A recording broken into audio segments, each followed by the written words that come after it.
Welcome to Mind Meld, a podcast brought to you by Maz and Iman, a stream of consciousness, conversational style podcast with visionaries building the future of Web3. No topics are off limits.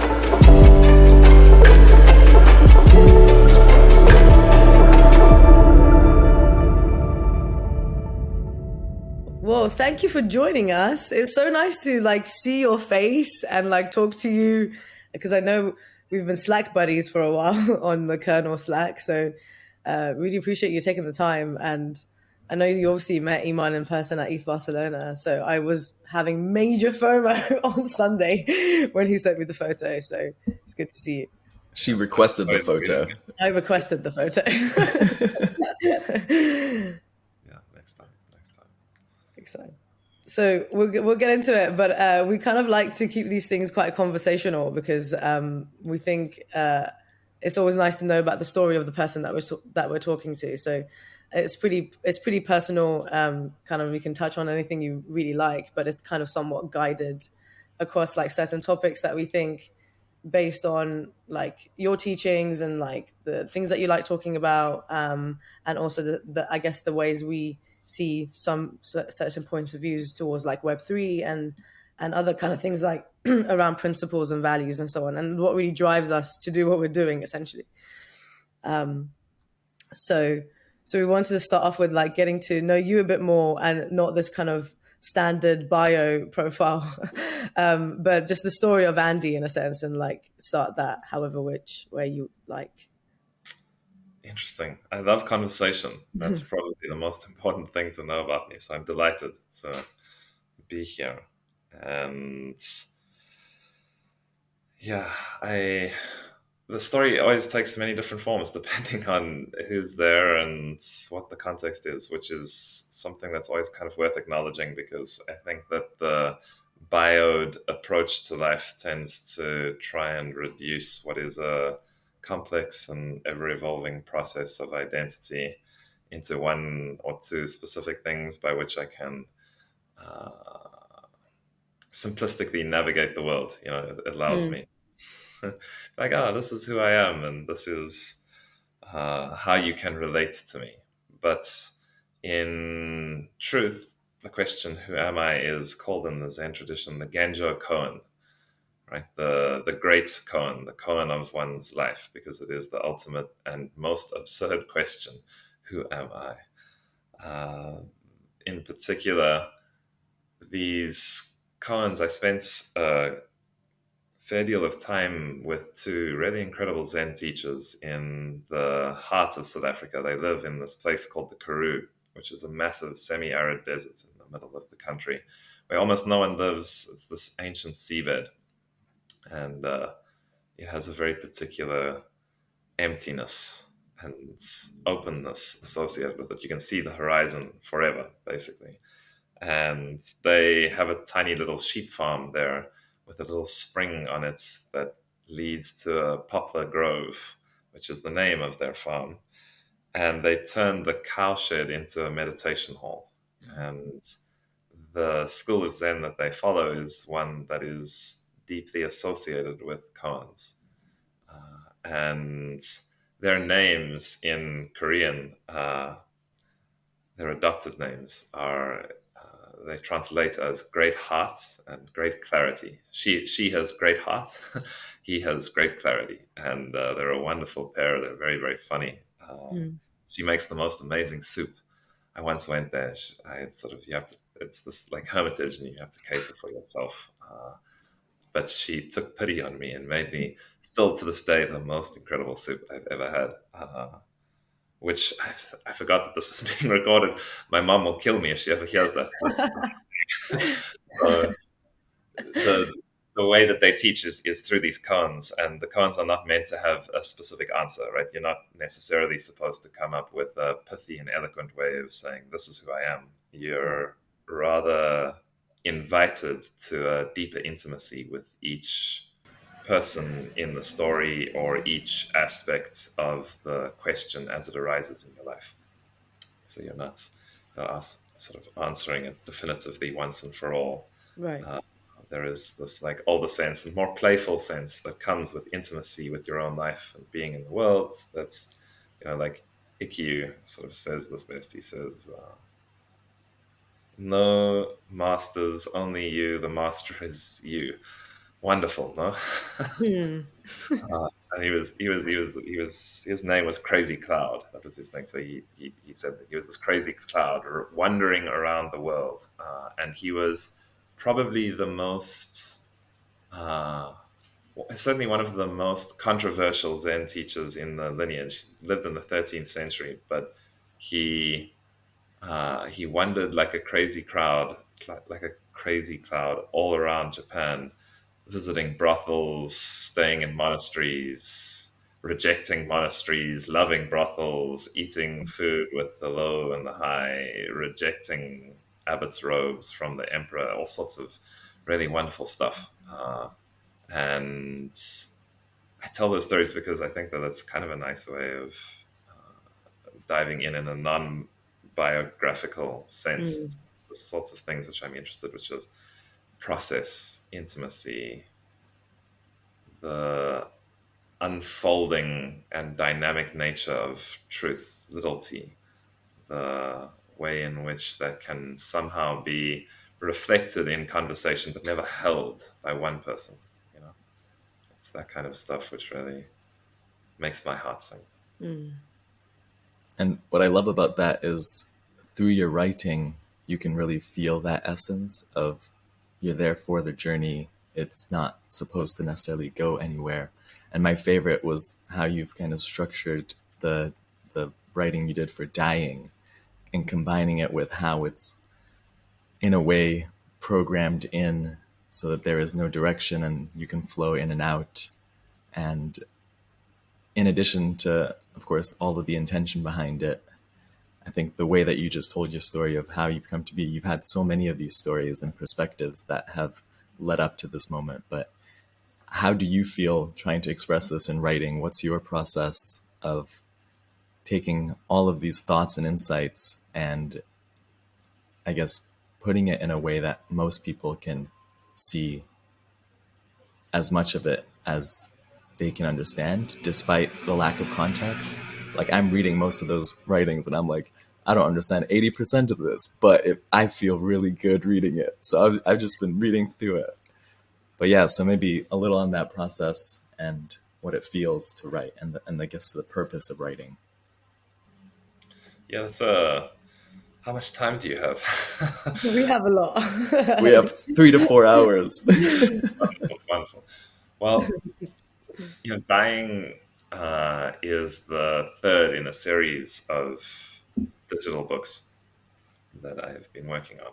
And, I had first written an ordinary book, physical, between two covers, and had enjoyed the process of doing that, but felt that it didn't quite live up to what I thought was really possible given the media and the languages which I knew. I'd studied English literature to like advanced level in university, and it had always been a frustration of mine that the English department was, quite up to date with the postmodernist or even like post-colonial critique of the world. And so the particular literature that I studied was world literatures in English, which was like a specifically post-colonial feminist course. But and they were very aware of like writing in Korean or in Afrikaans or in Malay or in Spanish that had been translated into English, and so much of the course had to do with that. But that was wonderful. Yet it missed this whole world of like computer languages and like everything that was happening there, from binary to JavaScript and everything in between, and the ways in which that enabled expressive possibilities across natural language, which were interesting and didn't quite fit in, although were deeply informed by some of the academic theory around translation, mistranslation, interpretation, this kind of stuff. And so, having written that first book, I was like, okay, I would love to explore some kind of more digitally native structure for this stuff. And it took me a long time. I'd had that idea for many, many years, and I was just quietly and casually writing poetry, not for anybody else. I didn't really ever have the intention of publishing it. It was really a means of journaling my own experience. Poetry for me is a meditative practice of refinement, right? There's so many events that unfold in each of our lives which are imbued with a certain quality or texture that when we try and turn around and through the process of memory capture that in words, we somehow lose it, cheapen it, diminish it. And poetry, ironically, in this like inevitable complementarity or contradiction, when you like pare down the language that you're using to capture some particular and important aspect of your own experience, it somehow manages to reveal the essence without having to be too literal or too explicit. And it's in fact the lack of literality and explicitness which leads to genuine honesty. This is something that's very difficult for modern Americans to understand, right? Like honesty is not explicitness. There's a very, very big difference between these two things. And uh, that it had been a process of that for me more than anything. I wasn't trying to teach or to put forward any message in the world. I was literally just trying to find honest and exact ways of describing my experience that weren't literal or explicit, that captured some essential aspect of it without having to necessarily like make logical, rational sense and be completely legible within an academic framework. Right. I was really disillusioned after my time in academia. I was more than enough for many lifetimes, I think. I hope, please God. No more of those. So I sat with this for many years, and I collected a great volume of poetry, just on things that I had experienced, situations that had unfolded, ideas that had come, but always linked to particular events in my own life. And I was also, like working in crypto and traveling the world and trying to figure out all of this stuff about Web3 and why people were excited about it and what kind of impact it might have on culture in particular. And I built a website for the company that I was working at the time, who was working on light clients for Ethereum, trying to make sure that you could meaningfully participate from mobile devices, which was very, purpose aligned with me coming from Africa and some of the experiences that I'd had with people there who don't have fancy laptops and high bandwidth and this kind of stuff. So I built a website specifically for mobile users, specifically crafted around simplicity, but also a breadth of educational content and resources that was all easily navigable, that was deeply customizable, and yet that was first and foremost accessible, right? Right. And after I'd done that, I was like, well, that would kind of be an interesting structure for a book, right? And maybe this is the thing that I can use to experiment with what a more digitally native book would look like, that is written in open source code, that has like mobile friendliness, accessibility, and like depth of insight, yet ease of navigability as Right. its primary sort of raison d'etre for being in the world. And that book, it was just the blue book. It took 8 years for the poetry to kind of collect enough, but the framework itself, I probably worked on that for kind of 6 months through some design iterations for this company, and then uh, putting it all together took about another month or two to get the right order and flow. And when I had done that, I took a look at all of this. I still wasn't sure that I was going to publish it, Iman. I was like, it's all my, it's like for me, this is not really anything that I'd ever thought of sharing more widely. And so what I did, I thought, in order to test the ideas in this book, because I have, in many, many different spheres of my life, but particularly like Web3 and crypto, given all of like the hype and the, hopeful language, I had come up with like many different ideas, which I had then become really enamored with and attached to, only to see them like out in the world being used and interpreted in ways which I myself didn't really expect or consider prior to putting them out in public. So I thought, before doing anything like that with this much more personal work, I will like test it in the real world in a radically different environment from the one that I've been building it in, which is digital abstracts and totally online. So I need to go and do something physical, offline, and deeply unfamiliar and uncomfortable in order to, like, if I survive it, and if the ideas in the book, which I'm like working through in myself, survive this kind of physical encounter, then I will know that it's probably like the right thing to publish this. And so I went on a 8-day horse ride.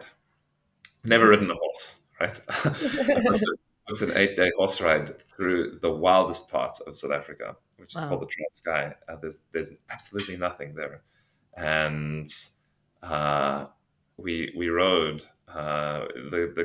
I had some friends who also live like not too far from where I do in rural South Africa, and they have a very very particular style of horse riding. They do like native husbandry and native horse riding. So like you ride with like a bridle but no bits or anything, because like it's about a relationship between you and the horse. You don't tell the horse where to go. You need to kind of establish a relationship with the animal and suggest gently where it might want to go, but also trust it to be able to place its own feet in the correct place and take you where you need to be.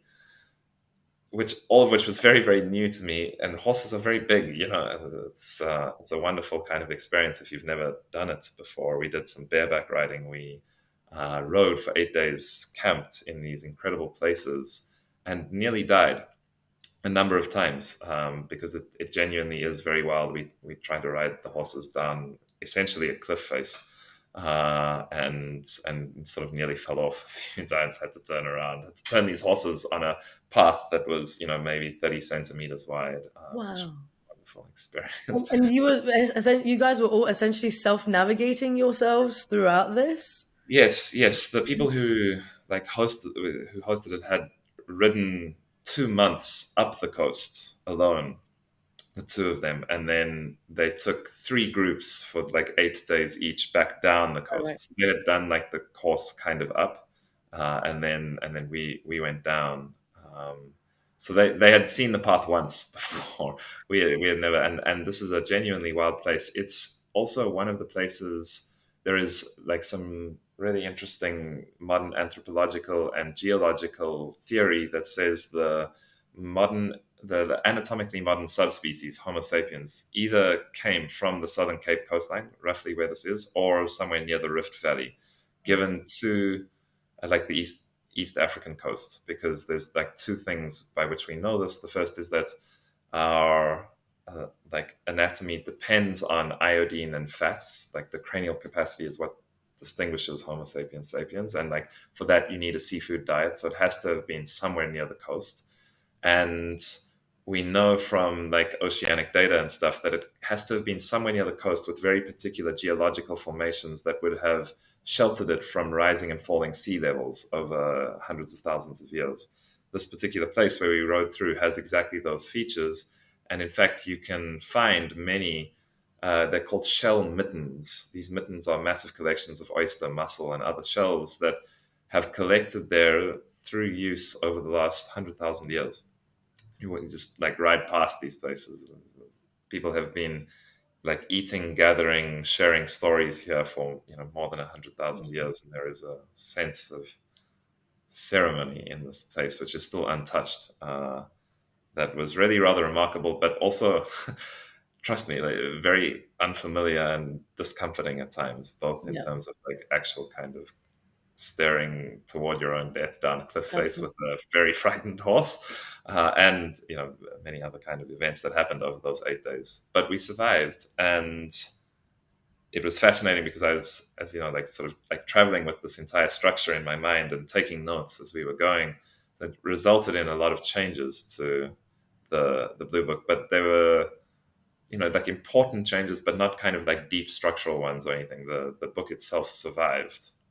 Uh, And so I was like, okay, cool, I'll publish that. I suppose that's the way to approach the thing. And once I had, you know, many of the, it's interesting. Poetry is such an interesting exercise of meditative refinements, because the more I write honest poetry, the more my experience becomes honestly poetic, right? So Right. there is this kind of like double directedness in the thing, as it is with any contemplative practice. You don't need poetry for this. You can honestly, like anything, cooking, gardening, painting, Right. sculpting, music, anything. It doesn't have to be poetry. But for me, it's just that way because of my particular proclivity for words. So I thought that it was done. After that, I was like, okay, I nearly died. This thing honestly brought me to the very edge in both literal and psychological and spiritual ways. Yeah. I'm, that's fine. I'll just, be quietly here for the rest of time. uh, and then, my experience just became more and more poetic. So there was more stuff to write about. Again, not in the sense of like exposition, not in the sense of teaching, just in terms of trying to like continuously refine my own experience and means of sharing that in moments when the opportunity arises and the context is right. And then the next book that came about as a result of that was called Living, the Blue Book, because that was literally what it felt like. It was like all of these ideas had taken 8 years to sort of seed themselves and grow and find space within my own experience and perception of the world.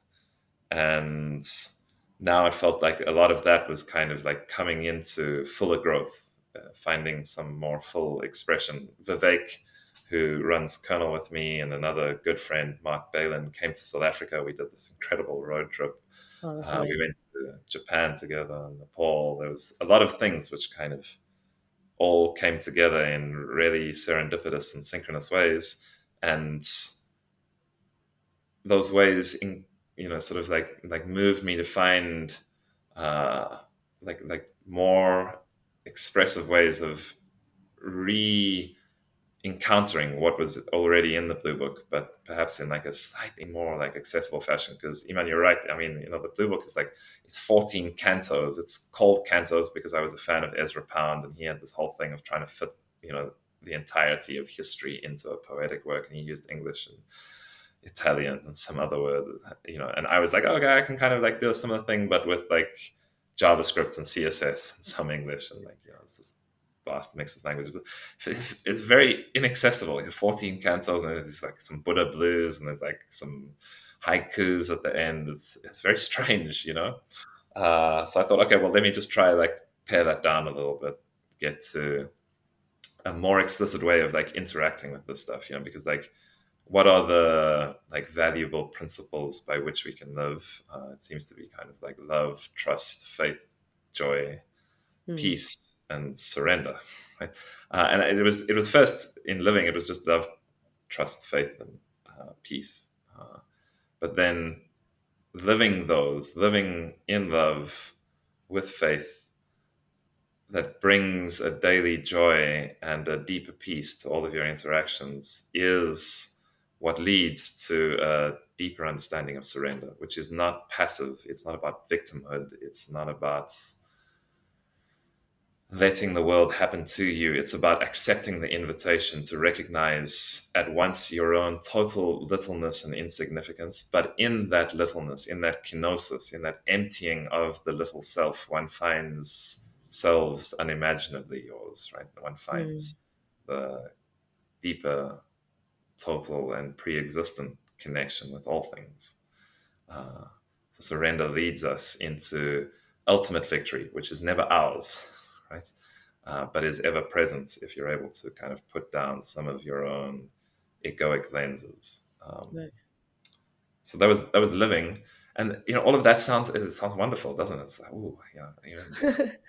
But then it's not, as I said in the beginning, it's never definitive, it's never done, right? It's like, okay, you can say peace, and you can speak about these things of ego death and surrender and putting down the little self. Meld come out is like how they say it in Arabic, right? Die before you die. But that's exactly it. You have to like then die to your own ideas, like put them down and see if you can, despite the ongoing movement towards like clarity and refinements, can you still like come to beginner's mind every single day? Can you still find simple ways of expressing gratitude that are not complicated and that don't tend in towards language that is inaccessible to people, but just thank you for breath, and thank you for food, and thank you for friends, and thank you for bed, thank you for a door that closes. These kinds of things are enormous privileges, and they require sort of like dying to your own conceptual ideas, no matter how elaborate they might be. I was falling in love with someone at the time, and she told me all of this is just elaborate coping mechanisms. It was enormously confrontational at the time that she said it, but a very deep lesson, and only the deeply kind of feminine aspect can really see that.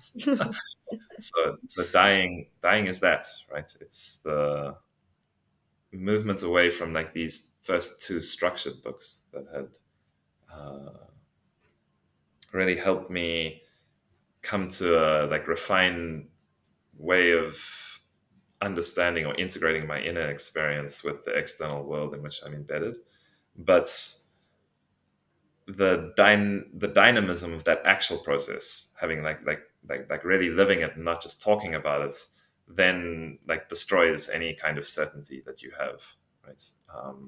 And dying is that it's a radically different structure. There's no sidebar. There's no linear way of reading the book. There's no real order in any of it, because deep surrender is not about the rational aspect of the mind. It's not about intellectual understanding. These things move you up to a point and are incredible tools, but then Kierkegaard talks about that it's the leap of faith, where you like thank the mind and the rational faculties for the incredible gift that they are, and for bringing you to that edge, right? But you need to put them down and leap into the void in order to recognize how full emptiness really is, not in an intellectual sense, but in an experiential one. And uh, changing the structure radically, thinking about no order, reader defined series of pages that appears based on their own heart urges as you read it, is much more what that book is about, what that structure hopefully tries to hold or reflect. um, Reflect is probably a better word. And it's like in dying, of course the actual word, the subdomain, is spelled dye, right? And there is like a deep link to a notion in Arabic from the Quran called subhatallah, right? The color of God. um, and this is probably, yeah, like I've never talked about this in a recording, but what is the color of God? It's something that I'd written about even in the first book that I had published in a physical form. But the world is full of like 1,000, 10,000 different colors. Dying, the blue book is black, and it's black because that's the color that we often associate with death. It's the color that many cultures will wear at mourning ceremonies of various kinds. Um, but there's something deeper going on there, right? Because there is always this complementarity. Light implies darkness, good implies evil, sin implies redemption, up implies down. When you can hold both of those things in mind, you're moving, along the path without irritably reaching after kind of factual certainty. But again, in the Quran, there's this line, the word in Arabic which most strikes me is salaka, and it comes from a very particular and strange line in the Quran where it says, "And we will peel the day from the night. Is this not a sign for you?" Salaka is this peel, right? And it says that the day is the skin, right? This is what what the image implies. It's like this tiny veneer or skin on top of vast darkness, right? This is a very, very incredible thing for a book like the Quran to say, because it's saying that the light aspect of reality is really just the veneer or surface of things. Darkness is the deeper underlying vibrational essence of it. And when we cast that in language, it sounds pejorative, right? Like darkness is still often associated with ignorance or with evil or with mystery, these kinds of things. But in fact, the light that we see, all of these 10,000 colors, the stuff that is streaming through the screen right now, is only reflection, right? So that's the only reason you get to see it. I see that, for instance, you're wearing a like greeny blue shirt because that is the only frequency of light that your shirt reflects, right? All of the rest of it is absorbed, and so the shirt appears to me as like a bluey green, which may be slightly altered by the pixels on my screen, but that's like how color works. And this blackness, this darkness, first of all, it has its physical correlate in the universe. We know that 90 to 95% of the universe is so-called dark energy or dark matter, stuff that we can't see, right? And this is what like it's really actually pointing at, which is darkness not as something pejorative, bad, or to do with ignorance and mystery, but darkness as that which lets light pass through uninterrupted, which is the ultimate symbol of surrender, right? To accept and allow one's life and being without precondition, to let the light, to let the time of one's life pass through uninterrupted by the egoic constructs that we inevitably uh, find ourselves saddled with as a result of our upbringing, conditioning, culture, language, all of this stuff. But in like the dynamic ongoing moments of surrender, one finds that like one is dyed into the color of God because you become transparent. You become like radiant Invisible. light that is, yeah, that is not yours, right? Yeah. And that's the whole thing is find people that are genuine, like these two wonderful Zen teachers that I mentioned at the beginning of the call. They are entirely radiant, and they're entirely radiant because they know it's got nothing to do with them. And those two things have to be together. Yeah, I always found it interesting, having been brought up in a Muslim household where the concept of your body is not yours constantly came up throughout living with my parents. This kind of like, I've got tattoos and so on, and so that's like not it's not a good thing because you're marking something that is not yours. It's kind of like this concept of it's not necessarily it's kind of like a lending approach where you need to not cause it any harm, not cause it any pain, and you're loaning it all your life until that very point where you don't have it anymore in a sense. And so that was always a very strange thing to kind of like live with. But then also, I think through the motions of like how you went through, I guess, being very adamant and strong again for certain views, and then over the course of the years, you just look back and go, why was I so persistent on this thing? And I think that also comes with age and experience. But my my retaliation towards that was just to be a rebel. I was like, I'm not listening to this. I can do whatever I want with my body. And I took this kind of very, dare I say it, I guess, Western stance towards like what is mine is rightfully mine. And, it is about myself and what I want to do in a sense. And so it became very centric. And then over the years, that just started to dissipate. Actually, more closer, I started to, I guess, gauge or understand like maybe my approach towards surrender, which was through like nothingness in a sense. Like you sit there in meditation perhaps, and what do you, or even sleeping, or even closing your eyes, and what do you see? And then you kind of feel amassed in that darkness that just feels like nothingness. And I feel like that's what it is, right? It's just nothing. It's crazy. Yeah, that's beautiful. That's very, very beautiful. Thank you for sharing that. Yeah. What Yeah, I love, exactly. I was just going Please. to ask, one of the things that links both of these is you were talking about kind of letting the light pass through the different colors that kind of take its shape as filters, but also how we see ourselves. Maz mentioned the tattoo as well, as that is a form of kind of casting a shadow with the light that we're emitting in a way to project something that we want to be.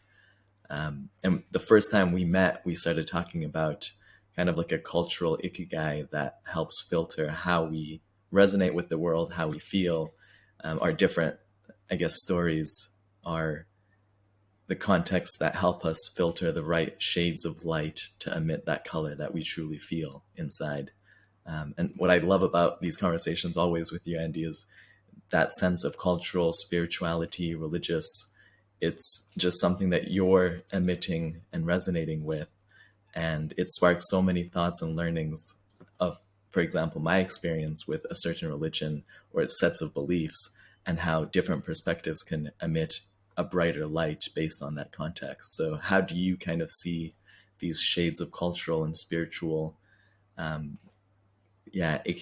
I always forget the word, but it's like a set of colors kind of mixed together. So what's the color that you're shining? Is it a bunch of different personalities? Is it different beings? How does it come together? Sure, that's a wonderful question, and I think deeply linked to what Maz is saying, which is beautiful, right? That I was incredibly fortunate to come across both Zen and Sufism, really, which I had no cultural background, context, or baggage for. And the past 2 years in particular for me have really been about finding out more of the cultural baggage which is associated with both of these traditions, and in particular Islam, which has been interpreted in ways that, much like the Christian or Jewish tradition, differ from the like introspective, self-examined truth of what is being reflected by the Torah or the Bible or the Quran, and it gets applied in ways which enclose, which control, which manipulate in the most incredibly damaging ways. And in my own experience, it's been fascinating to see how some of the things that I've been taught from these traditions have truly opened my heart in ways that it's very, very difficult to put into words. Poetry is some approximation, but even then, a very poor one. And to encounter many people who have not had that experience, and in fact have had experiences which are almost opposite to the one that I have been fortunate enough to have gone through, given who I am, the background that I was raised in, the language that I speak, all of this stuff. Uh, First is that you might consider the Shiites because they are allowed to tattoo themselves. And I, in fact, know a very lovely lady who got the sword of Zulfikar on her arm. It's a wonderful tattoo. It's very, very strong. But on a more serious note, there's this Zen phrase from Master Dogen, which is really like interesting at this point for me, Iman. He says, to study the way is to study the self.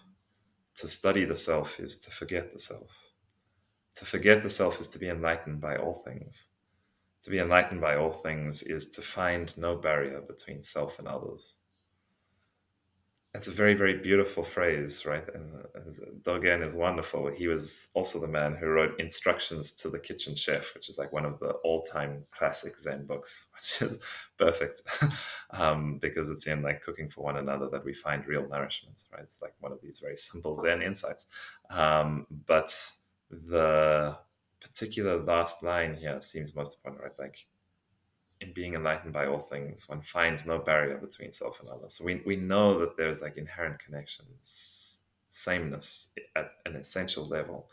But the words themselves give away that there's still this differentiation. There's still self and other. There's still cultural experience. There's still the navigation of what seems to be separation in the world, which can't be denied or repressed.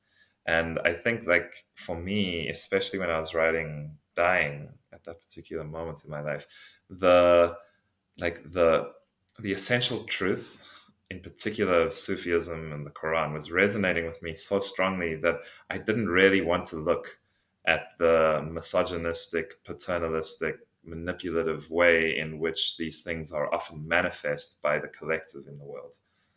And the last sort of, as I say, it's been about two and a bit years since I published Dying, and it's been like just considering that, looking at it, and thinking about what are the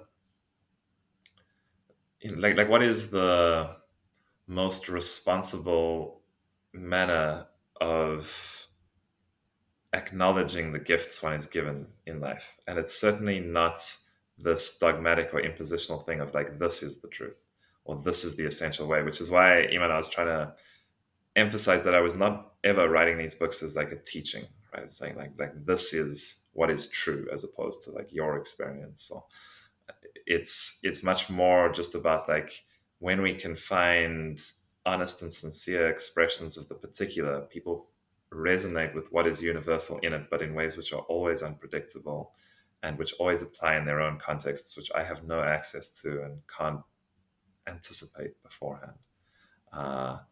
And so there is always this inherent, and when one is playful about it, delicious tension between particular individual expression and communal or cultural archetypes, visions, or purpose in the world, right? And I at once have to be able to express myself honestly and sincerely as I experience the world, but it needs to be cognizant always of the collective which grounds and gives meaning to any of the words that I choose to use to wrap my particular experience. And when we can find languages that are self reflexive enough to point always at the community which gives any given word its meaning, then we can move into ways of describing personal experience which are less dogmatic.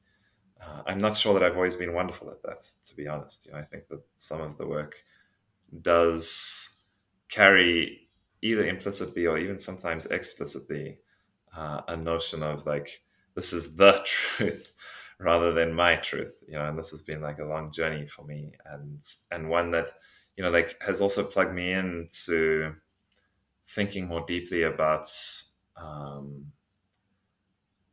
like genetic lines, lineages, and ancestry, because that particular proclivity in me and that particular aspect of my personality, which I've become more and more aware of through doing this work in the public domain, that's been like the great gift of actually hitting publish and having it exist in the world, is that like it has shown me my own desire for recognition, validation, and acknowledgement, as well as this inherent, like genetically encoded white male thing, right? Of like, man, there's so many different words for it like in the world, but you really have to see that in yourself to come toward like a transparent reflection of what the cultural ikigai is in this moment, right? And that's never decided by any one of us, but like collectively through these individual actions. That's the fascinating paradox of tension, right? Like it's individual actions that make up a collective. It's the collective which defines what individual actions are possible in constant dialogue, never one above the other or better or worse than the other, just playing and dancing on the open field, one hopes. But we don't like open fields. They're very difficult to understand. And the mind wants to understand. So it puts these boundaries around it and says, no, no, no, no, no. Don't how well I was educated and how much I know and all of these wonderful people that I've met and all of these wonderful experiences that I have, better listen to me. Yeah. And seeing those aspects in myself has been, yeah, difficult, but enormously like liberating work, because again, like it's always this inversion which allows us to see things as they are, suchness or emptiness in Zen, right? You, like all of the great humorists in the world have worked by inversion. You hold up that which everybody takes for granted, you reveal its cracks, and the people laugh, right? And the same is true of the humanitarians, right? People like Gandhi or Mandela or many others prior to them. You hold up that which people fear and reveal it to be the ground of liberation, and people love. So what is most feared in my particular body, the way that I am embodied in this world, is um, not being top, not being the authority, because for 500 years, like, white men have been the authority, right? And I carry that in ways which are, again, like, very, very difficult to put into words. But this particular aspect of the work that I've been doing, that we're talking about, has shown in ways which are really important to talk about, even if it's still kind of difficult for me, because precisely what you're saying, Miriam, is that if that's not included in the stories that we tell, then it becomes inevitably dogmatic, and you end up in this position where you have strange cultural narratives about how your body isn't your own, and how, like, death and sin are the same thing, which is not, like, the notion that you are given this is very, very different from the notion that you are loaned this, and it results in a radically different psychological experience, both of, like, the inner aspects of our lives as well as our being in the world, right? Because if it's a gift that I am given, sure, I have an obligation. Gifts imply an obligation, but it is one that is delightful to fulfill, because, like, I though I get a gift from Iman, that means I have to go back and have dinner with him at some stage and take him a gift in return. It's really wonderful, right? Like, it's the means of ongoing relationship, ongoing liveliness. It's such a vital expression of who we are. Whereas if I've been loaned this, it's all about control and power and possession, and I am now, like, forced to pay it back in ways which I might not like, or which don't actually feel good in this body, which don't match my own experience. And for the longest time, women in particular, but many people all around the world, have been, drilled or forced into positions that don't feel good in their bodies, that don't resonate with the truth that their body actually holds and expresses as it is in the world. Uh, and yeah, I tell you, especially as, like, a young white privileged man, the level of trauma that we have caused in the world as a result of doing stuff like this is terrifying. Because when you get down into the recognition of essential similarity through surrender, you know that the person who is, like, that both parties are equally damaged in different ways, right? And not materially in the same way. But, like, this was Steve Biko's great insight, right? He was like the oppressor, like, and the reason that Mandela was able to forgive, being, like, a student of Black consciousness himself, right? So, like, both of these people knew that, like, it's ultimately the oppressor who damages themselves the most, right? And, like, when you surrender, like, little self, then there's this whole, like, archetypal collective zone that Jung talks about, and you can feel that trauma. It's terrifying. It's genuinely, genuinely terrifying, and particularly for the people who perpetrated it, which is people like me. So yeah, there's so much there, and so much of the cultural ikigai, and the reason that I've talked about this, Iman, is to do with the acknowledgements of that trauma, the sincere asking for forgiveness, the sincere saying of "I'm so sorry," and then the forgiving, right? That more than anything is the kind of healing that I think so many people across the world are, like, feeling and yearning for, right? Um, Despite the differences in our bodies, our languages, our cultural experiences, it seems like that particular moments is more and more with us, right? Of, like, acknowledgements, apology, forgiveness, and it is, yeah, it is one that has to be started by those who have been dogmatic and oppressive for the longest time. But it is a collective endeavor, right? Because, like, forgiveness is multifaceted, not even just a two-way. It's a multifaceted and ongoing process in the same way that surrender is. Right? Those two things are actually intimately linked. Yeah, I remember one of your other episodes with Alicia, you mentioned something around uh, current like you're not particularly against current structures. It's people that need to grow, right? So that kind of collective growth or evolution of people then obviously naturally will create evolved structures around it. Um,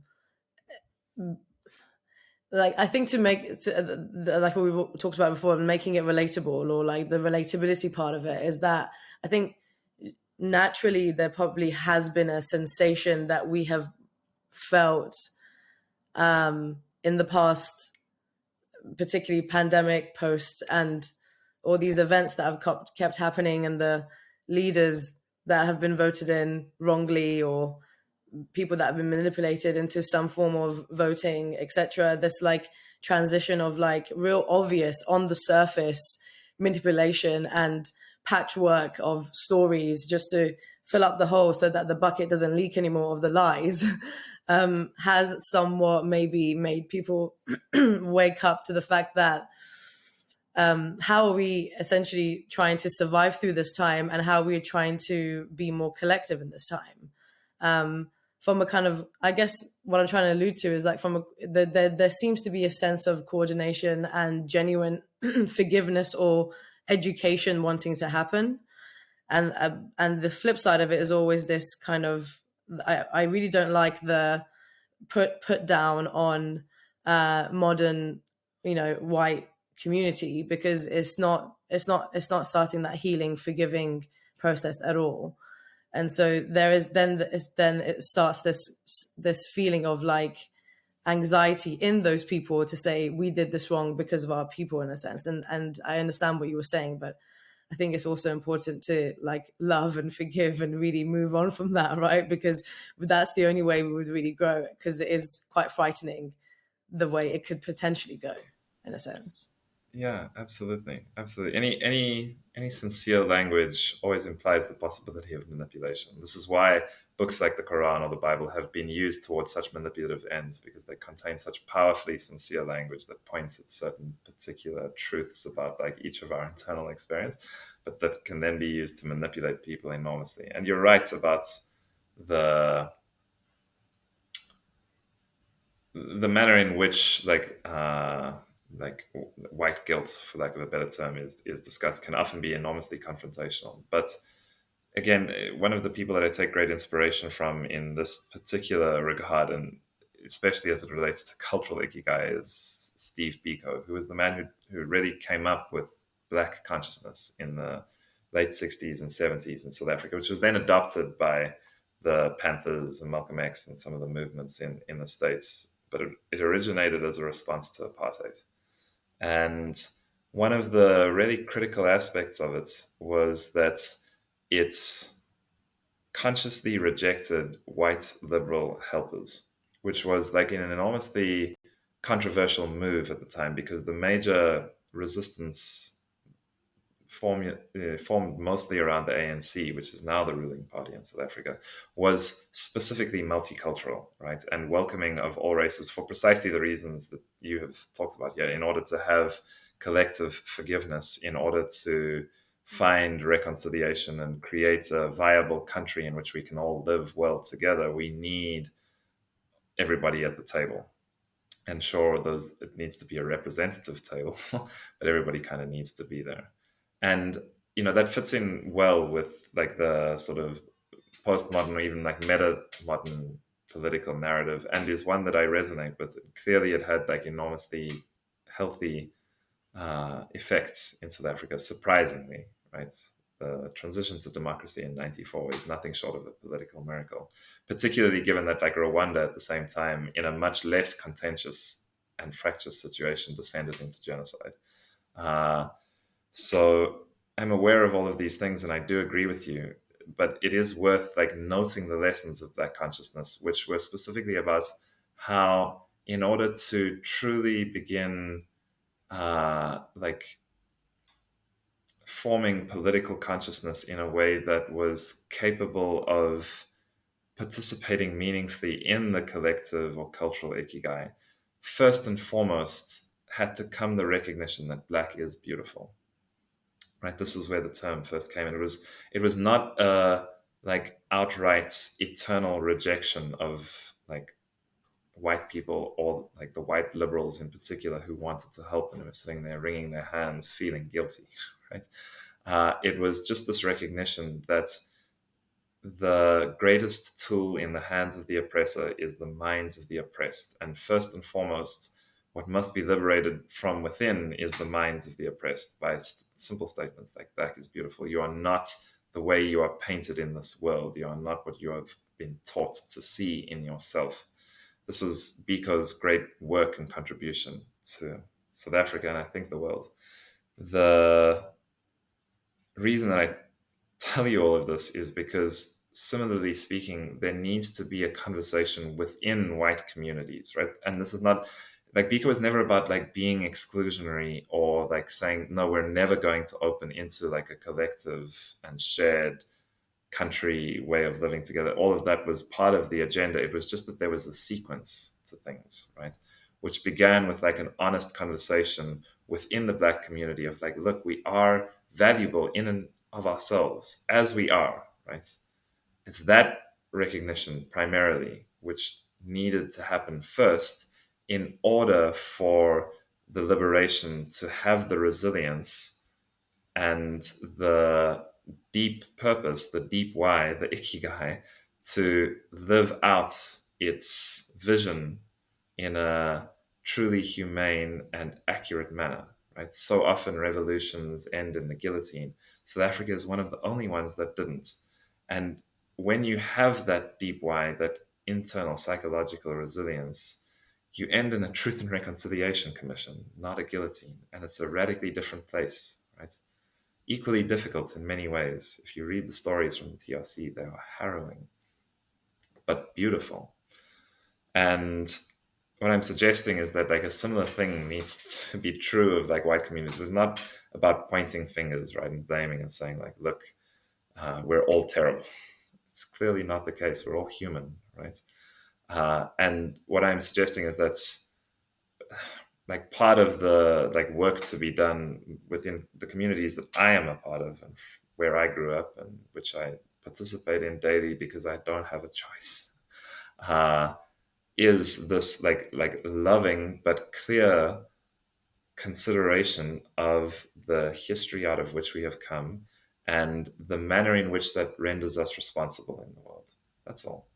It's not to say that, you know, like again, like guilt is such a difficult term because it implies emotional inhibition for the most part, but it can similarly with education and with honest dialogue be used to motivate action, because guilt is something that can be set right. Guilt is about what I have done. Shame is about who I am, right? You can't change shame because it's who I am, right? But guilt is about what I have done, and what I have done can be undone. What I have done can be uh, reconciled through truth, right? Uh, and it's that kind of thing that I'm talking about. You're absolutely right that like when people engage in this kind of like uh, sort of colonialist historical narrative, it often comes off as a new and different kind of oppression. And that's kind of what I'm trying to point at with talking about like these books that I've written and dogmatism, is that like oppressive tendencies are so deeply and ancestrally encoded in this kind of body that even when we turn around and talk about oppression, we do it in oppressive ways, which is the whole irony of the thing. And the only way to break that is, as you say, with love and forgiveness. But like love is not just everything is going to be okay, come and cuddle with me, let's like wake up in the morning every day, and you know, like that's part of love, sure, but love is also the ability to like genuinely reflect what the other can't see, to hold each one accountable to the highest self, because that's what love does, right? Like love, when I love you, I see you as you really are. I see the best of you. That's what I love. And to love is therefore also to hold others accountable to what we genuinely and deeply see in them as being their best, right? And all of us have that, even the worst dictators, right? Some of the most terrible oppressors in history. I myself, the one of the men in my ancestral line is a man called Commandant Lo Wepner. And Commandant was an incredible and brave fighter in the border wars in South Africa. He was an incredible marksman and farmer who was then, as a result of the conditions in the country, uh, forced into guerrilla tactics at which he was enormously effective and which he turned against a group of people called the Basotho, who live in what is now known as Lesotho. And they had a mountain stronghold, which was ruled by a king called, his name was Mashweshwe, one of the most interesting African kings of any and all time. He reigned simultaneous with Shaka Zulu, who was like the great Zulu warrior, and all of these crazy Boer people from whom I'm descended. And Mashweshe was really wonderful because he accepted all of these refugees from both sides. So the Basotho Mountain stronghold became this eclectic, multicultural place, which was welcoming of multiple different tribes, cultures, ethnicities, languages, beliefs. Were open to homosexuality, which is very unique in African culture. And as I say, like particularly at our time with climate crises and immigration, was very, very open to refugees. This was like one of his core features. And the no one was ever able to summit the the mountain stronghold except for Commandant Lo Wepner. And you see, nobody is sure because as soon as he summited, he was killed. Someone dropped a rock on his head as he got to the top. Uh, exactly 126 years before I was born, ironically. But nobody is sure whether he got to the top because he was extraordinarily brave or extraordinarily drunk. Um, and it's these kinds of stories which are wonderful to remember and to tell because they reveal our humanness, right? It's not wrong or right. It's like these are the things that have happened. This is what we have done to one another, and there is great love and humanity in it, and there is great ignorance, right? And it's again the ability to hold both of those things and speak from a place of genuine and unconditional love that is nevertheless honest and clear, that is like required as a part of this cultural ikigai of genuinely acknowledging and asking for forgiveness and genuinely apologizing. So much of it is held in that capacity. And if that is the case, then forgiveness is natural, right? It is there. It's not something that is hard to do. People look at the political history of South Africa. How did Mandela walk out of 27 years of prison and forgive? And when you don't know what like honesty and sincerity and truth is in your own internal experience, it's impossible to understand that moment. Truly, it's just it is unfathomable, right? But when you have had 27 years to reflect on like some of the deeper aspects of what we've been talking about today, then it's natural. It's natural that when people come to you and ask for forgiveness, you know put on the Springbok rugby jersey, which is the emblem of 50 years of the most ridiculous and legalized racism the world has ever seen, and you walk out on the world stage and you hug the white rugby captain, and the the people love it is inevitable. That's beautiful. And one of the things that resonated with me as I was listening to that is there are waves of consciousness, as you mentioned, the leader Mashweshwe. Did I pronounce that right? And really how throughout periods of history, we've had these moments of realizations and awareness where we are a little bit more conscious, we're aware of our, let's say, privilege, and we consciously realize that we need to, as a society, as a species, kind of work together to make sure that we get rid of these forced privilege, generational inequity. And fortunately, I feel maybe it is an echo chamber that we're all in, but I do feel like there is a wave coming where, whether it's with Web3 or all of the shit that's going down right now, as Maz was mentioning, in terms of different parts of the world kind of reverting back to the levels of consciousness and kind of embracing hate, or um, trying to trying to establish some kind of power or authority. And then you see the stark contrast in the Web3 world. We talk about abundance, we talk about collective growth. We say regenerative a lot, at least in a lot of the conversations that I'm in, and I'm guilty of that. And so as we move into this world where there is a wave of consciousness, and these waves are not necessarily one directional, so we can always falter.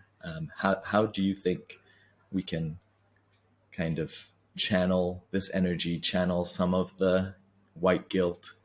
I'm not even white, but I feel guilt over the privilege that I have of all the random experiences that have led me here, and being able to have these kinds of conversations with people that I love and adore and are inspired by.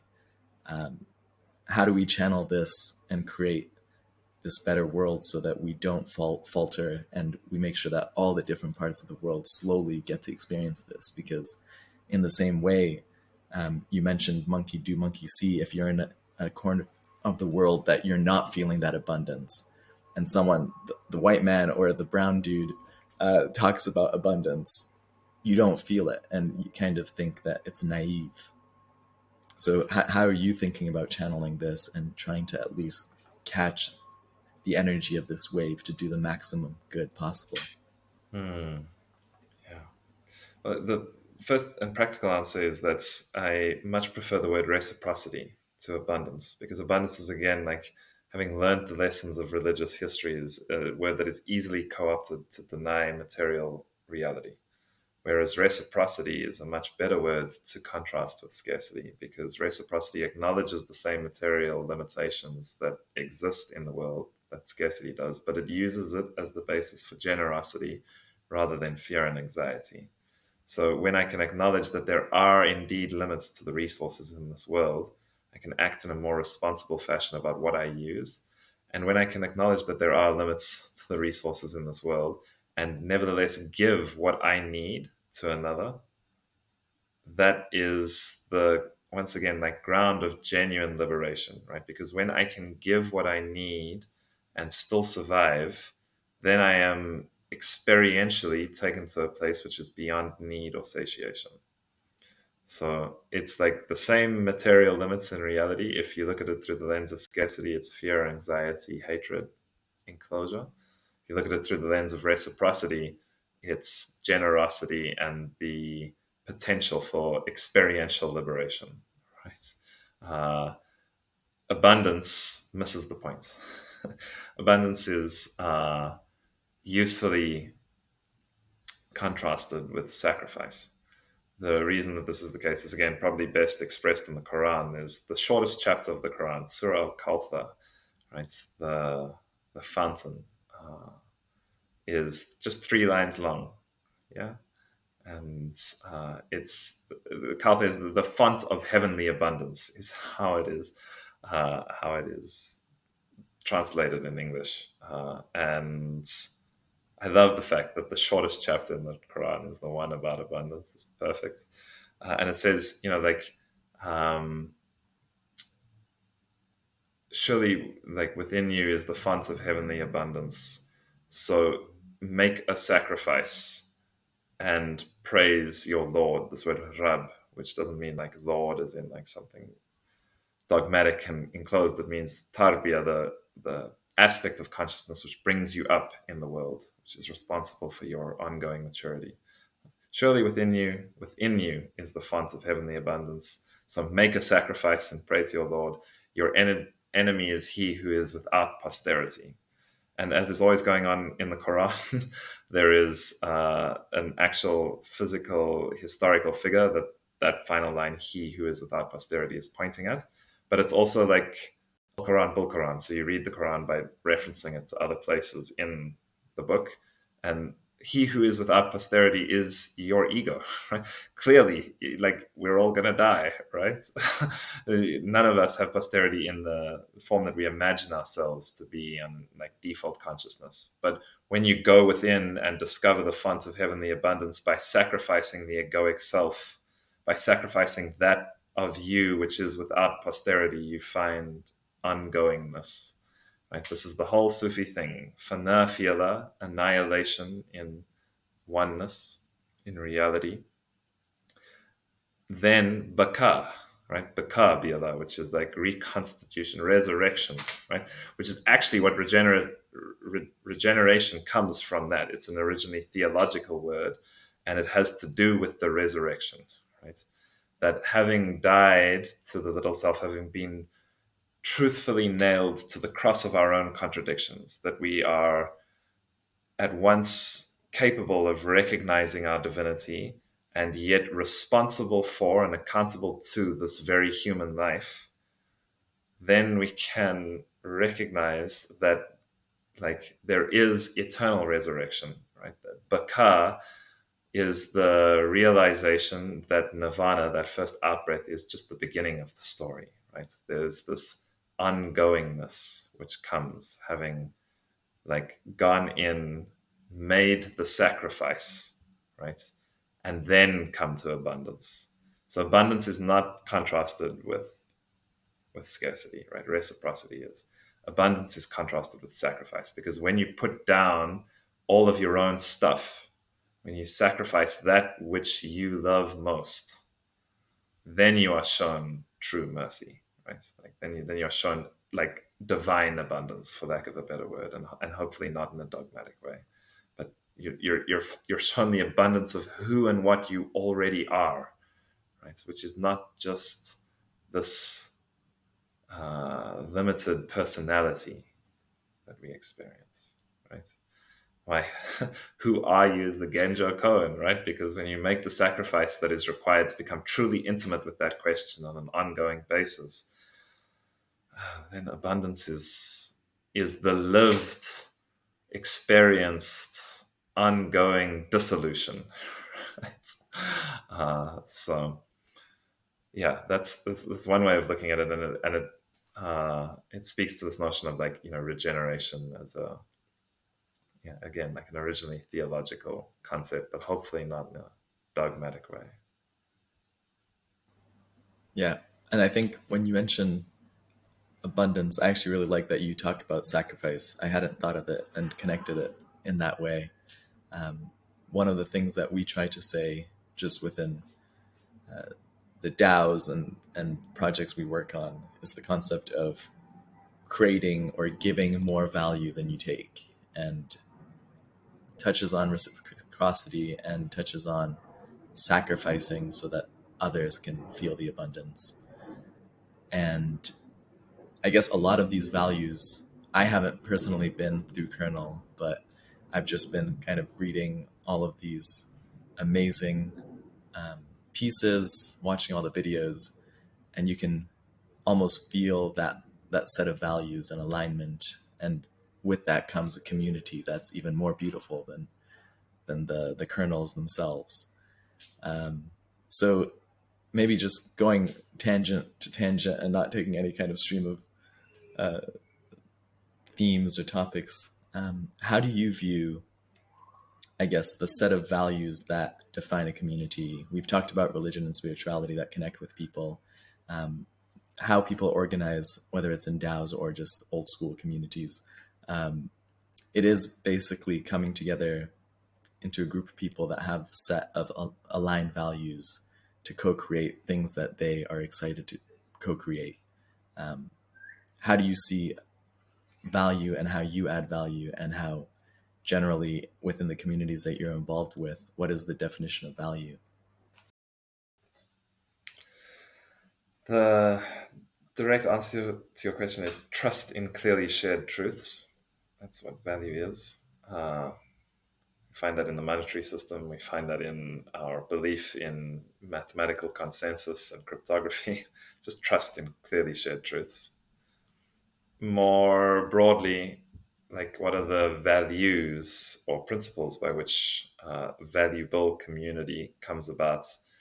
It's always, when you're designing languages, when you're doing like DSL, these domain specific languages, or indeed doing mechanism design, which, like language design is a subset of it because language is a mechanism.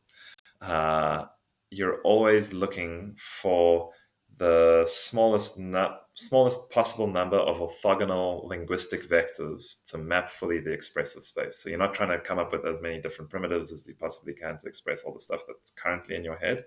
Just like, okay, like what are the essential vectors which can map all of the things which it might be possible to express in this particular mechanism or language, and how can I put those two things together? So like functional programming, wonderful example of this. You have like mappings and lists. It's basically it, right? You can do like everything with those, which is why all of these Lisp programmers, talk about how wonderful it is and how everybody should, do more functional programming, forget this object oriented, noun ruled rubbish that we mostly do.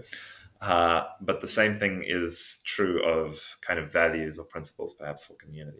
Kernel itself is an interesting example because, like we originally kind of set up this 8-week structure in which the fellowships happen. And in each 8 weeks, we have kind of two major lessons, the personal one and the technical one. And so it naturally came about that we also had like 16 principles, right? Like two each week linked to the lessons that are in each module. But they can really be like reduced, condensed, refined down to like two very simple ones, right? Which is do no harm and play infinitely. Because when you tell people do no harm, and again, it runs the risk of dogmatism. Right? It's very serious. You kill the mosquito, you're doomed to hell forever. Hopefully not true. But the way that we recognize that is this notion of infinite play, and play doesn't trivialize things, particularly in the context of a hamsa or do no harm. It's what enables us to uncover an object's true reality by inverting the perceptual modes we have of seeing things and moving outside of our conditioned frameworks. Right? Very playful kind of thing. And you find this in like a few places. One other place in crypto, which I think is really similar to this, and actually why I'm wearing this refi shirt, is Celo's principles are unique purpose and connectedness, right? Which on the surface sound like very, very simple. It's like, yeah, cool, that checks out. Like everybody has a unique purpose. We're all connected. You sit and reflect on those two principles. It's fascinating. You could spend 100 lives and you would probably only scratch the surface, right? Like, how is it the case that each of us has a unique purpose, a thing only we can do, a gift only we can give in a particular time and body that is never to be repeated? And yet we're intimately and always connected with all things, all of the time, essentially the same as the stardusts from the earliest universe to the final empty open fields of time. So like, how is that?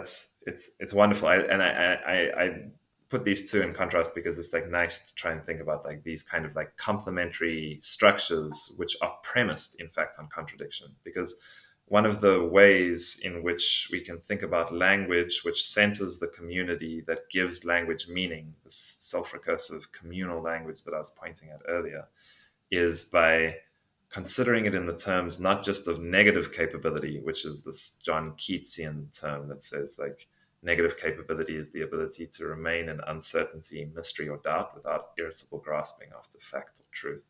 Wonderful. And you find it in like a lot of his work, and it has influenced many Western poets ever since then. But when you look at some of the world literature in English that I did, and in particular, one of the books that is most representative of this is a book by Toni Morrison, a Black American author she's incredible in so many ways. She wrote a book called Beloved, which is one of the most difficult books that I've ever read, but also just haunting and hauntingly beautiful. And in it, you find something much more like positive capability, right? Which is not just the ability to remain in uncertainty, mystery, and doubt. It is, in fact, that which asserts contradiction as a ruling principle in language that must and can only be interacted with collectively in order to be made meaningful, right?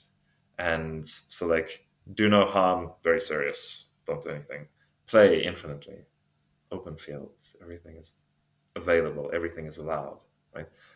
Unique purpose, quite high pressure.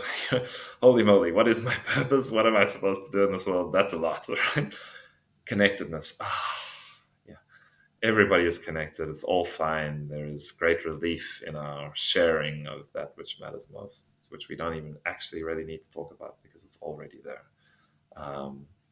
It's these kinds of things which I think make really, really valuable communal structures, because they give agency and responsibility to people, but they ground them in a wider context, which allows for that agency and responsibility to find healthy expression.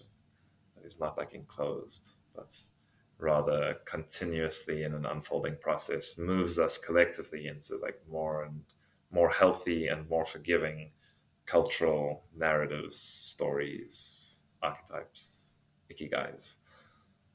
Yeah. How did you guys come up with like the curriculum for Kernel over time? Because I'm assuming, because it was a very different experience for me, as because of a a program that really was so like different from anything I had experienced, like virtually, having in a time in which people were doing a lot more kind of online interaction stuff.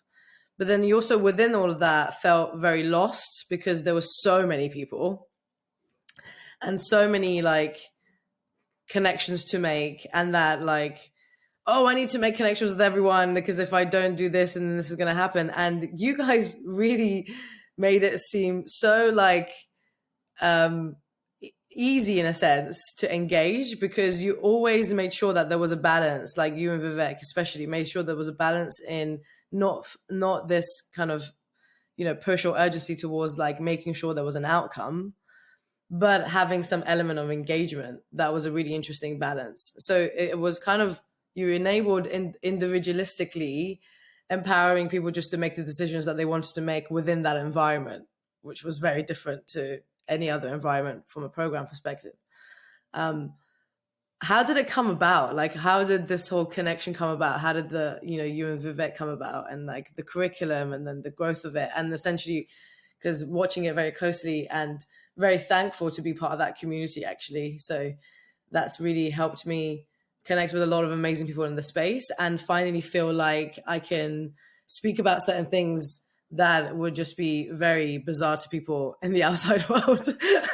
So I'm really grateful for that. So yeah, tell us about that, because I'm really interested to see where it goes, because I think there's some really fascinating stuff that you're working on around the kind of like signature economy side, and or where that's going as well. Yeah. So the one of the interesting ways of answering this is that the other like set of dual principles, which is kind of relevant, is the Ethereum Foundation itself, which is based on the principle of Kaizen, continuous improvements, right? Which has this like quite checkered history in particularly corporate Japan, where it was used to like really kind of promote institutional man. And the principle of subtraction. So you have Kaizen, continuous improvements, accretion, addition, and subtraction. At every moment that you possibly can, take away from your own importance or central position, so that like the community can evolve and fulfill its own needs in ways that are contextually appropriate without being imposed from the outside or from the center. And they've done it enormously well, which is why you almost never hear about the foundation these days. So you know that they've been fairly successful in that regard. And that was a large inspiration for how we thought about kernel itself, right? Like subtraction in particular. Like, how can we, without shirking our own responsibility, give away power at every possible moment, because we really want to find ourselves doing nothing, being happy, right? For us, the definition of success is not 8-hour working days where we have to take meetings with 100 different people and consistently impress them with the depth of our ideas. Success is the ability to like hang out in Paris for an extra week and eat a really, really buttery croissant and have the best coffee, and you know, maybe walk to Montmartre if it's cool. Otherwise, like I'll just probably sit in this cafe and continue people watching. Right?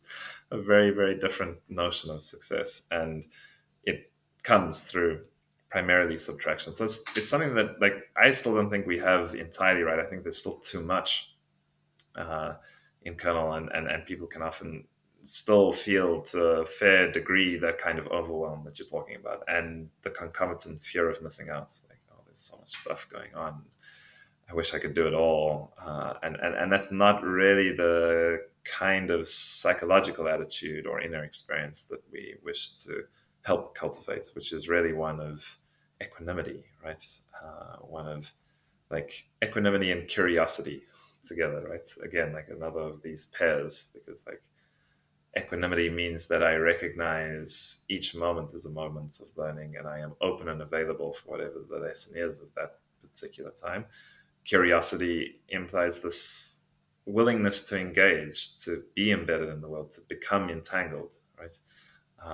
So like those two things sit there, and honestly, sometimes we get a little bit carried away ourselves because there's so many things going on in each moment, and so much of our own projection still in terms of like, oh, we need to have this and we need to keep up with these people who are offering this particular kind of thing, or there needs to be another guild because other people are now talking more about some particular aspect of SVG generation on chain, and maybe we also need to kind of offer that or whatever it is, you know. So like finding that balance is a consistently challenging one for us. But again, like no matter how one is challenged by the world and the situations that unfold, if you have these kinds of like clear principles, you can always come back to them and be like, okay, well, we knew that it was going to be an 8-week structure because Vivek had experienced an 8-week course in university that changed the course of his own learning and really influenced the direction of his life. And he wanted to replicate that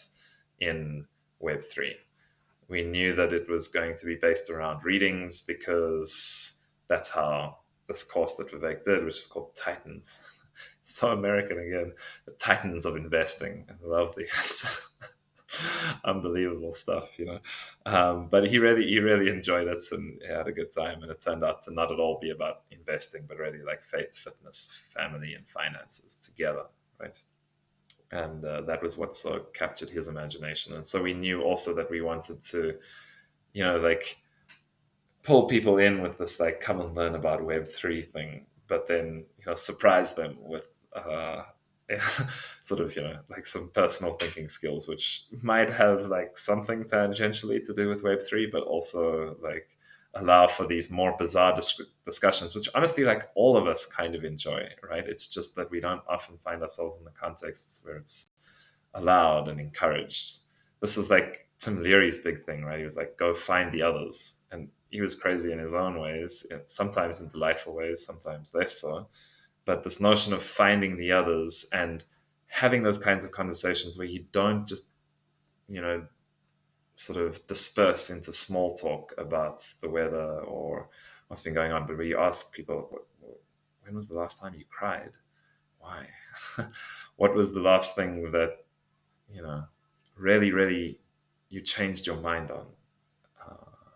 These kinds of things, which we all yearn to talk about, right? Because we know and see in each other that like deep humanity, but it can be uncomfortable to really sit fully with the humanness of another person, right? Araya Mountain Dreamers thing of, can you sit with joy and pain, mine or your own, right?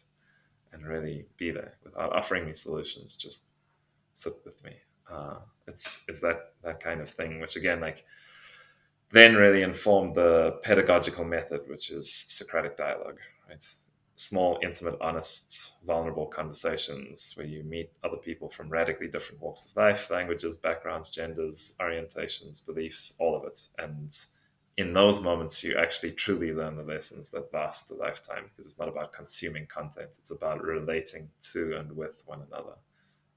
And we knew from our own studies of online educational platforms that they're incredibly good at developing competence and agency. You can do the course whenever you want. You don't have to wait for the teacher to come into the class. Huge agency. You can learn most any skill online these days. Enormous competence at your fingertips. But they really, really suck at relationality, right? It's this very solipsistic experience in front of the screen. And so we knew that we wanted to find some way of attending to that, hence the conversational methodology. And then, like the exact structure of the course, I mean, it was what unfolded in the moments. Vivek, when he initially catfished me into helping him, he said, look, I know that you like writing, and maybe you'll help me edit some of the stuff that I'm putting together for this educational course that I want to run. And he sent me 3 very beautiful like blog posts, right, about like how he got involved in Ethereum and what it meant to him. They're really wonderful. He's an amazing writer in his own regard, but like not a pedagogical model, right? And he had like somewhat of a rough structure for kind of the first 3 or 4 weeks, and I filled that in, and then like the other stuff was kind of inevitable based on those initial seeds. And in fact, the way in which it happened was I had kind of written a first version of the 2 core lessons for each week prior to Kernel beginning. And with those roughly in place, I still need to like edit them and kind of clean them up. But with those roughly in place, we were happy to like launch Genesis Block. And then I was still thinking about this and being like, well, I've really enjoyed putting all of this stuff together. And it really strikes me as an opportunity to put like everything that I've encountered in crypto over the last 8 or 9 years into like one kind of coherent structure for myself. And one of the teaching methods in Titans had been these briefs that people would write. They would read like an important book about finance or global markets or these kinds of things, which tend to be quite dry and difficult. And they would then like condense it down into a brief, which they would share with the rest of the group. And this was a way that like the group collectively could like read 100 books in 8 weeks and like absorb their essential lessons without each person actually having to read every page of those books. And so I was like, okay, we should do briefs too. And it's really just like my, I suppose, like masochistic puritanical side coming out there, which still needed to kind of be seen and attended to in some way, because we launched like each module each week of Genesis Block. And I was writing all of those briefs, the 4 accompanying pieces to each of the 2 major lessons each week, like in the week. So it was, Kernel, the book is the kind of like 84,000 words, most of which were written like week by week, late at night, being like, oh my God, I have to, get this out before Monday. Otherwise we're not going to have a module for week 3 of Genesis Block. And so I wish could say that it was this like hugely equanimous, relaxed, peaceful experience. But it had been like that for me with the Blue Book, and then Kernel with the lessons were well structured. The briefs were a crucible. One might call it an alchemical crucible, and really wonderfully so in retrospect now, because what that has enabled is like a lot of people who have gone through Kernel have found different aspects of those briefs that in conversation with me or with other people in Kernel have needed to be altered or extended or clarified. And that has turned it from like a static kind of knowledge representation into some kind of like dynamic knowledge repository, which many, many people have contributed to and will continue to contribute to. And so this like rushed kind of 8-week Genesis Block experience has actually been the thing which opened it up to participation, because it wasn't like, because I hadn't spent 8 years perfecting it, which is not to say that the blue book is perfect. It's just that when the author has that notion of perfection, it somehow imbues the work with a vibrational or like energetic sense that like, look, this can't really be, I can't see myself in it. I can't like kind of touch it. Whereas like the briefs were kind of like quick and dirty enough that lots of people are like, hey, hang on, this is not quite right. And that's been wonderful. And I think one of the things you've mentioned previously is as you kind of designed the curriculum, as you wrote the pieces, there was a lot of input, as you mentioned, from people coming in and saying this word gives off, let's say, the wrong connotation, and there might be better ways to structure or even kind of share that message. And I think that lends itself to a very playful approach to mechanism design, kind of combining the element of create something that is just good enough, but also allow kind of the evolution of an idea, a group of people coming together, a community. And what seems to, as a golden thread, go across a lot of also your experiments in writing with what we talked about dying is there is a mechanism designed both in the writing itself and how it's shown, in Kernel and signature economies, just that web page that enables a new form of interaction, constraining enough to then enable a completely new way to interact. What are the things you're thinking about these days in terms of kind of designing new mechanisms that create this fluid way of bringing people together and getting them to actually amplify their own perspectives and puzzle pieces into that piece of work? Yeah, it's a delightful question. There's nothing new under the sun. This is Ecclesiastes 3, which is Ecclesiastes, probably one of my favorite books in the Bible. It's the book that begins vanity, vanity. It's all vanity, and then kind of goes on. It's really enormously humbling and fun at the same time. And it's the one where it says there's nothing new under the sun. So it's really like so much of the work is about like remembering the most constructive, healthy, or holistic ways of interacting which have appeared and disappeared in the inevitable cycles of human life and evolution, and instantiating them in some more lasting formats, which is open, accessible, and does not require permission to use. So some of these forms, like signature economies is a good example of this kind of thing where it's really not new at all, but the context in which it is presented is surprising, right? Precisely because so much of the narrative at the moment is about ownership. Own your own data, own your own coins, own your own keys, own. And that clearly resonates with people in terms of the implication of agency that it imbues back into their lives, which they feel to have been stripped by failing political institutions, a failing economy, a failing ecology. But it simultaneously implies a sense of possession or control. This applies more broadly in Web3 when you think about what financial education really means, right?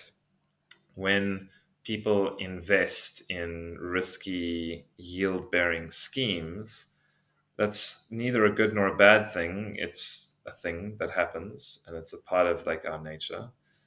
The insight is that when it is cast in terms of ownership and those schemes go through inevitable market cycles, people consider it in terms of like profit and loss, right? And profit is only defined in financial terms, not in cultural terms, creative terms, ecological terms. We define growth as cut down trees and like pave over paradise and put up a parking lot. That's growth. So it's only defined in like financial terms instead of all of these other dimensions. And loss is like traumatic for me, right? Like if I own these coins in like the sense of usus abusus fructus, the Roman law notion of ownership, then like when those schemes don't perform well, then like I experience psychological loss, which there are any number of studies done on this, that like when you gain stuff, even massive wins in a lottery, you're only happy for like kind of 6 weeks, and then you return to kind of your median happiness. Whereas like the psychology of loss is very different, right? And when you are in this place of like having lost something that you had, then all of a sudden you become like much more depressed, cynical, lower serotonin, lower dopamine, lower oxytocin, all of it, like at the physiological, psychological, emotional, spiritual levels. There's like this enormous impact, right? And this is the issue with ownership, right? When it's cast in terms of only possession or control. Rather, when we talk about the ability to sign for things, right, you have the authority and the agency which appeals to people, but it is combined with the sense of A, responsibility, and B, relationality again, right? Because like my signature is meaningless unless it's interpreted as being my signature by somebody else, right? Whether it's the bank, the government, or another person on a peer-to-peer network is largely irrelevant in terms of the conceptual structure here, which is that like it is primarily about responsibility and relationship, while not foregoing agency and authority, which is what appeals to people. So it's finding like the same structures that we've always been using, but inverting the perceptual apparatus that people are used to viewing them through. That's kind of like the best way of describing the mechanisms that I'm interested in. And that really extends also to currency design, which is like one of the ultimate grounds of this, because money is first and foremost a social tool. Right? It precedes writing. It's one of the most ancient technologies that we have. It's a kind of language. It does all sorts of strange and wonderful things in the world. Money itself is not the root of evil. The love of money is the root of evil, because again, that has to do with the manner in which we perceive it, the values with which we imbue it by virtue of how we perceive it. And like money itself, for instance, right, was really, especially in like the early anthropological data, when you go and read the work of people like David Grieber, you'll see that it's like complex social credit networks come first, and only then currency and barter, right? So it's the exact inversion of the economics 101 story. And again, it's these inversions which are so fascinating, both for great humor, for great humanitarianism, and for great mechanism design, right? For really truly expressive languages, they invert our default perception of the world. So like money is brought into existence as it's needed, and then forgiven out of existence when it's no longer needed, when the obligation that it represents has been fulfilled. Right? That's these original social credit networks. And there's nuance around this, because when you give me a gift, right? Or when I say, hey, I really like that cow, and you kind of have to give it to me because this is the way that many older cultures worked, then like I will never give you a cow in return or a gift of equal value. I will give you something that's worth slightly more or slightly less, because to give something of equal value is to signify an end to our relationship. Because once again, like money, gift giving, is a wonderful excuse to go to dinner with Iman like 2 weeks from now and like take a gift and like make him a little bit indebted to me so that he comes for dinner again, and we can go on relating with one another. We have this excuse to keep visiting and arguing with and loving one another, right? Like that's like the social technology. Andy's leaving little trails for you, Iman. It's just like, just go after them. Bring a buttery croissant, and I'm there. Oh man, yeah. Bring two. We'll have to have numerous dinners. Anyway, yeah, like I'm interested in that, right? And that kind of like insight, which is like money is, as it always has been, but like just inverted, which is that like we think of money as an asset. So you log into your crypto wallet these days, and the first thing that you're presented with is a balance, and it's good to have a positive balance. But like, what happens if that's not true? What happens if your balance is actually a measure of your liabilities? And so I've written some contracts which do that, and I think we'll experiment with them in KB7, and hopefully we'll have like a different currency for different blocks, and we'll see like what effect this currency has on relationships in the blocks and the manner in which people interact. That kind of stuff I think is very, very interesting, because it turns out that the technical components of doing this kind of design is challenging, but it's tractable, right? It is essentially solvable if you spend like enough time and resources, and you have the people with the correct skills doing the work. But what is not tractable is the like initial conditions of narrative and cultural use, particularly when it applies to currency, right? To write the contracts for this particular thing that I've just described, there's two very simple contracts, and it's really just a rip of the ERC20 standard with some slight alterations.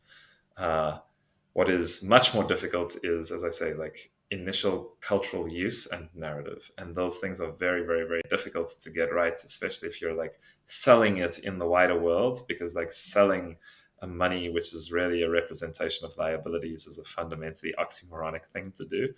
Whereas if it's in like the context of like an educational play, things are very different. You know, you can just experiment with it in like these like safe and playful ways, which are about like doing no harm amongst yourselves. And if that works, uh, then like more people can use it. But they will use it based on the initial conditions set by the like the precedent, right, set by the first people. So it's really, as you say, Maz, earlier, it's not about like making better people or any of this, because like that way again lies like dictatorship, dogma, and authoritarianism. It's Yeah. just about like finding the people who can respond in this moment to the things which want to be made manifest, and working with them in loving, forgiving, and patient ways, informed by constant humor about yourself and other people. And then hopefully those are like good enough initial conditions for more healthy and holistic structures to take roots in these, you know, quote unquote immutable environments that we now have access to.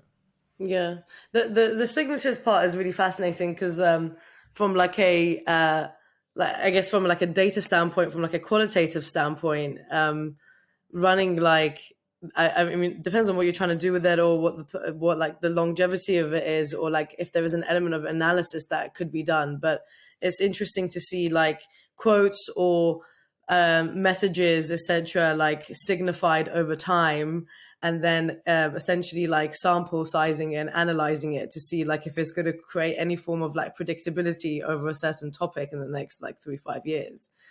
And like I don't know, like the like you know any significant thing, any significant milestone, like 2030, 2050, whatever it is, like you could probably try to depict certain topics and optionalities towards like a certain thing happening based on voices and opinions and sentiment, basically. Yes, yes, exactly. You can, exactly Yeah. you can, and that's the great joy of these kinds of environments, is that like if if you are simple enough, and it's really, really, really difficult to be simple enough, then you can hopefully. And I mean, this is a constant struggle for me. So this is really aspirational more than descriptive. But if we are simple enough, we can hopefully find the sorts of mechanisms which allow for people to use them in ways it was impossible for ourselves to imagine. Hmm. And I sense that in what you're talking about, because like you're absolutely right, and it's also not really something that I had given like a great deal of thought to, which is like so invigorating for me. And it's like a sign of like, okay, like maybe we're slowly getting towards like increasingly simple places that do invite participation in like unpredictable and beautiful ways from multiple different kinds of people with many different kinds of skill sets, not just the ability to code solidity. So Yeah, amazing.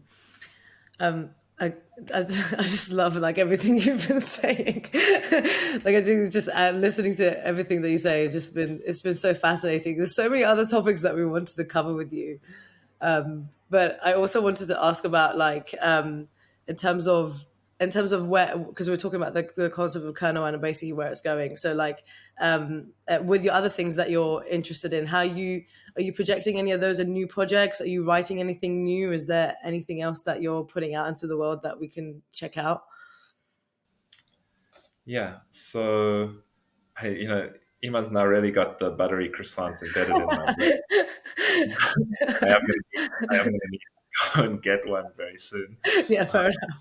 I myself have my own, sort of physical limitations. But in terms of work that we're doing, like many of the projects have been through Kernel are inspirational in many, many different ways. And we end up helping them in a variety of different respects. One of the ones that really touched my heart the most was something called prison art. Because there was a particular sentence which I was right, I wrote it, but like it was one of those sentences, and it happens to me very, very occasionally, where like it clearly, like, I was not thinking about that as I was like writing the paragraph, and then all of a sudden the sentence appeared, and I was like, huh, that's kind of interesting. But it's in module 2, and it's in the brief about the Plato protocols, right? And this notion of collectibles that Nick Szabo is talking about as it relates to the history of money.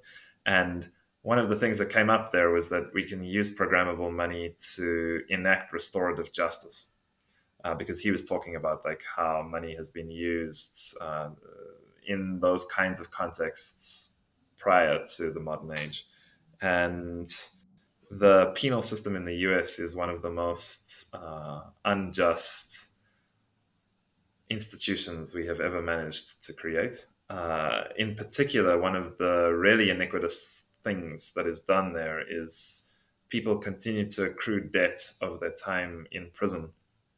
And when they are released, that debt, either for restitution payments or driver's license fees, child services, any number of things, if they don't pay that debt, they can be reincarcerated, not for recidivism, not for like committing another crime, simply for failure to repay your debt. And you can imagine it's very, very difficult to get a job, let alone find housing, this kind of stuff, as a previously incarcerated person.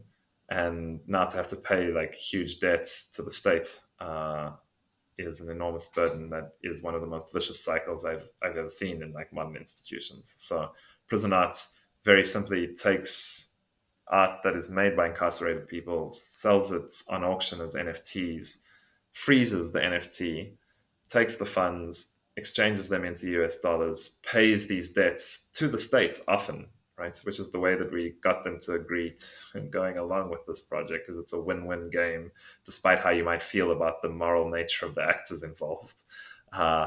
And receives proof of payment from New York Child Services or whatever state departments is owed the debt, and then reattaches those receipts of payments at the same moment as we transfer the NFT to the person who originally bought it. There's a particular function in the 721 standard called safe transfer, which allows you to include an additional data param when you transfer an NFT.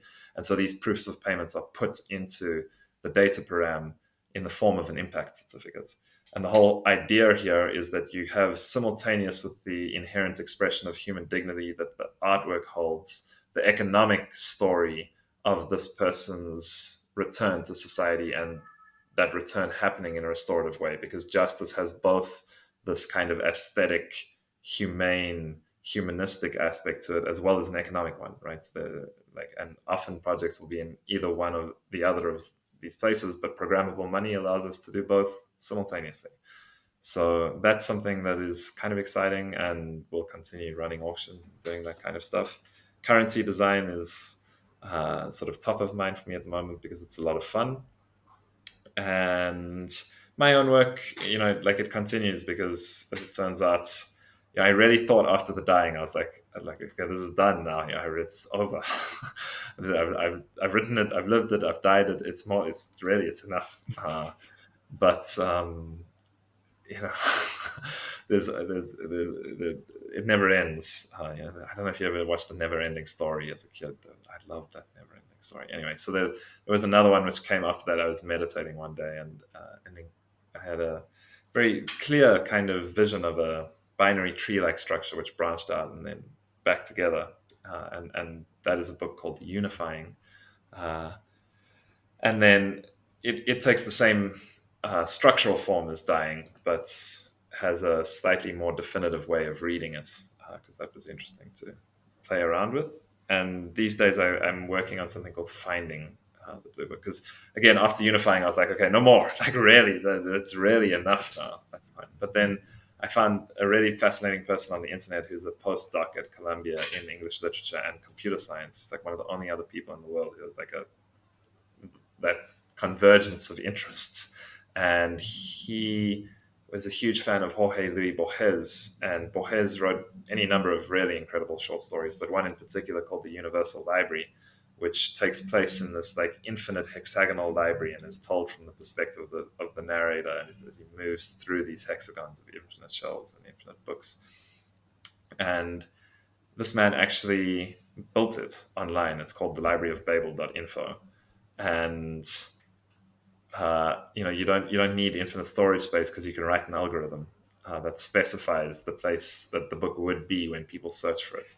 And it's fascinating because then I can go and put in something that has never been published before, like a dream I once had or a poem that I wrote that I never put into the world, and I can put it in the search function of the library and it will find it. And it is spooky because it complicates this notion of like authority and authorship, right? Like Roland Barthes wrote about the death of the author back in the 70s, but like this enacts it in a digital form in like a very, very, like, dare I say, tactile way. And I love that because all of a sudden I'm like, oh, okay, I really am done writing the blue book, but now we can like find it together uh, through this particular piece of software. And like what I'm doing there is each chapter is an HTML document that is an NFT. And like the HTML document stores 10 to 15 links to poems in the Library of Babel, as well as some like additional context. And then I give that NFT to people that I love. And I coded the NFT to make sure that you can change the token URI. Because everybody's always like, oh, right click, copy, save. It's like just a JPEG anyway, and most of these NFTs aren't stored in immutable storage. And so like, what's the point of doing it anyway? I'm like, yeah, you can change the token URI for these. That's the whole point. That's what programmability means. It's not like don't get stuck in conventional ways of thinking about the world. There's actually ways of like using this so-called problem with the standard, and in fact, like using it as an artistic statement. Because if people transfer the NFT, sell the NFT, or call the set token URI function, it is again at once an economic transaction, but also an artistic statement, simultaneous. And so no one has yet changed the URI, but the at least the theory there is that I can like find this book rather than write it in these infinite shelves, and then anybody can like change whatever appears in their chapter to whatever they want. It doesn't even have to include the Library of Babel. So there's this like genuinely infinite creative space that we can explore, and those kinds of things are kind of fun. So I really love, as I say, like inverting uh, our standardized way of looking at the world and thinking about how that can be used to merge moments of economic or artistic expression, or moments of economic or you know aspects of justice, which might previously have been totally separate by virtue of the conventional systems that we have constructed. Yeah, and it is crazy how much potential creativity and innovation uh, can be created almost with this composability and programmability. Just close it out then, I think in terms of everything we've talked about, there's been so much intent behind all of your thoughts, everything you put out into this world. I'm excited to see what you were just describing, both on kind of like this composable or changeable URI that lets people kind of take their piece and create their mark into the world. The space of currency design and how do we rethink how the money systems have worked in the past, and really try to come up with completely new creative solutions around how we create value, how we exchange value, and how do we actually distribute that value to create real impact to people that are not to the point that they're able to sit down and learn Solidity and be able to code them themselves. So leaving, I guess, our super fans, the listeners that we've accumulated or not accumulated yet, but they're coming, build it and they will come. Is there anything you would leave the future listeners in terms of intent and all of the things that you're excited about? Yeah, thank you so much for having me. This has been delightful. And yeah, I finished by speaking about conventions, which are wonderful things. It's beautiful to have constraints and to have like conventions by which we might navigate the world gracefully, but they are only conventions, and there is this wonderful moments in Cloud Atlas, which is this really incredible movie that I love, where it's made clear that any convention can be transcended when you really listen to the heart. There is like the other way of saying this is like the intuitive voice, but it's something even deeper than that, right? The the capacity to really genuinely sit with yourself and know what you truly want is not different from knowing who you are. These two things are one and the same when rendered through the eye of the heart, right? Like Ain al Haq, right? Or Haq al Haq is what it's really called in Arabic, right? Like that, the eye of truth, which is really that clear and pure heart, which has been through the crucible of your own experience, uh, you know, opened and broken into an intimate and loving way of being in the world, without ever forgetting that we are not only of this world, right? Like we're in it, but there is so much beyond what the mind can perceive. The heart knows, and the heart knows when conventions are healthy and which ones need to be abided by in certain moments in order to be legible and relatable. Just as the heart knows when the moment comes to break that convention, do something new, and invite others into a fresh kind of game. Both of these things are very, very beautiful and necessary in the world. So it's not about one or the other. What it is about is just listening to the heart and coming through your own experience to discover more and more each day what that means. So thank you very much. It's been really, really wonderful being here. Oh, thank you, Andy. That was amazing. Thank you so much. Appreciate you. Thanks, Andy. Always a pleasure Thank to chat. you.